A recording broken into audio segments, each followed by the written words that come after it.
the challenge for Maria Corina Machado is that Trump has not acknowledged her or her team's win in the 2024 elections. It was Edmundo Gonzalez, but it was her party, and therefore has to have new elections. So by handing this, she's presenting the fact that Venezuelans want elections sooner rather than later. The sooner Venezuela has free and fair elections, the more likely Maria Corina Machado will win them. Let's turn stateside, and Donald Trump has finally got his hands on that Nobel Peace Prize that he so desperately wanted. Maria Corina Machado, the Venezuelan opposition leader who actually won the prize, gave her medal to President Trump during a private meeting at the White House yesterday. Now, Donald Trump posted on Truth Social, "Maria presented me with her Nobel Peace Prize for the work I have done. Such a wonderful gesture of mutual respect. Thank you, Maria." Machado told reporters that she had made the gesture as a recognition for his unique commitment to our freedom. So will her charm offensive help her cause? Because so far the White House seems to not be supporting her. They're still supporting the acting president, Delcy Rodrigo, who was Maduro's deputy. They haven't backed Maria Machado. Let's now speak to Dr Vanessa Neumann, who is a Venezuelan diplomat and a former envoy to the UK as an ambassador for Maduro's 2019 presidential rival, Juan Guaido. Vanessa, thank you very much for joining us. Thank you for having me. It's always a pleasure, and thank you for your ongoing interest in Venezuela. Without public attention, would be nowhere. Thank you. Our pleasure. So look, what do you make of this meeting that happened yesterday? Well, so there are two views on it, right? And my phone has been blowing up with commentary. Those who are sort of not Venezuelans have commented that it's groveling, that it's humiliating, that the Nobel Peace Prize is hers. She's the one who has undergone, has been in hiding, who has been separated from her children, who has endured the death threats and the arrest and the torture of the team around her that supported the machinery that basically supported the election and confirmed it, right? Her own election observers, that even though she couldn't run, Edmundo Gonzalez ran on her platform. So she very legitimately won the election, right? Her machinery did, and she's earned it.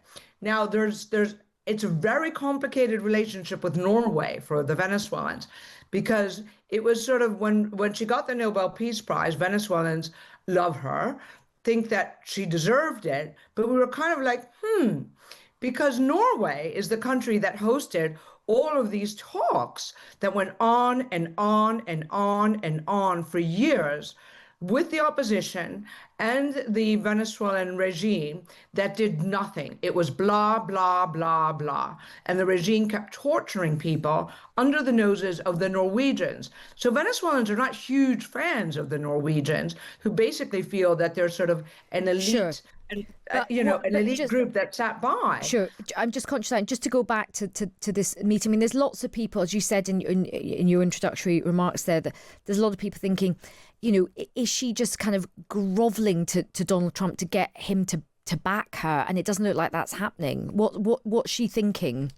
Well, I think there's two ways to look at it. Yes, I mean, obviously she knows that this is important to him, and she wants a continued seat at the table and to be heard, and the Venezuelans want her to be heard.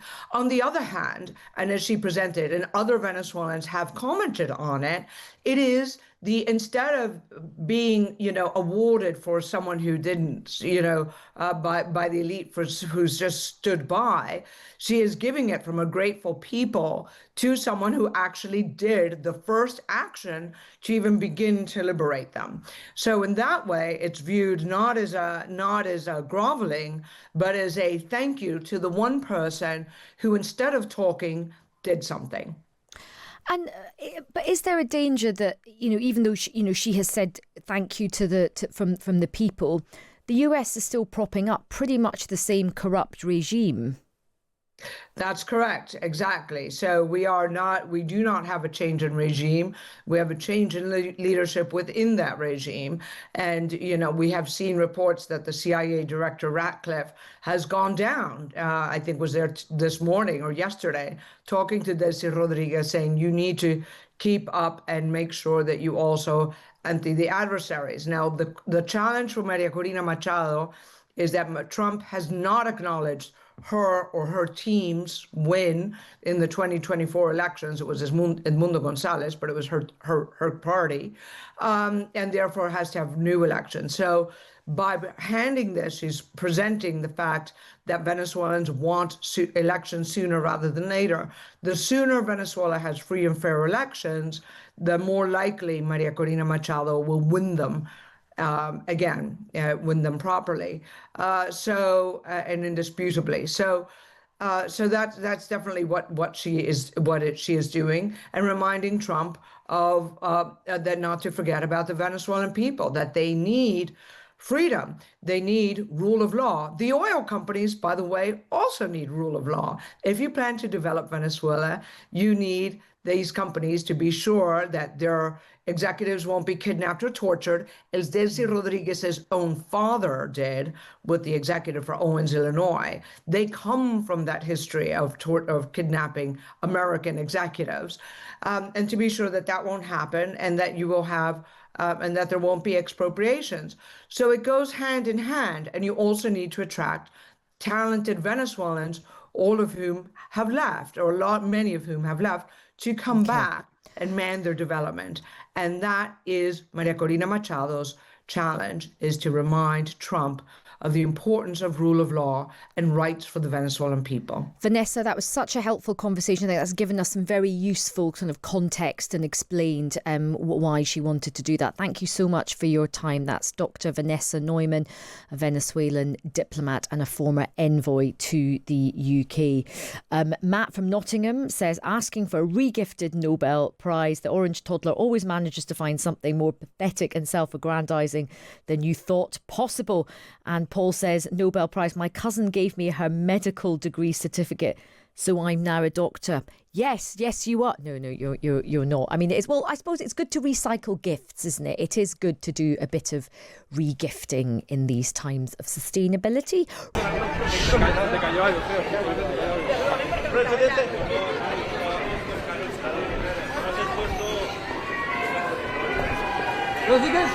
María Corina, ¿cómo? En español. ¿Dónde las ruedas de prensa? Allá las ruedas de prensa. Did you offer to President Trump your Nobel Peace Prize? I presented the President of the United States the medal of the Nobel Peace Prize, and I told him this. Listen to this. 200 years ago, General Lafayette gave Simón Bolívar a medal with George Washington's face on it. Bolívar since then kept that medal for the rest of his life. Actually, when you see his portraits, you can see the medal there. And it was given by General Lafayette as a sign of the brotherhood between the United States, people of the United States, and the people of Venezuela in their fight for freedom against tyranny. And 200 years in history, the people of Bolívar are giving back to the heir of Washington a medal, in this case a medal of the Nobel Peace Prize, as a recognition for his unique commitment with our freedom.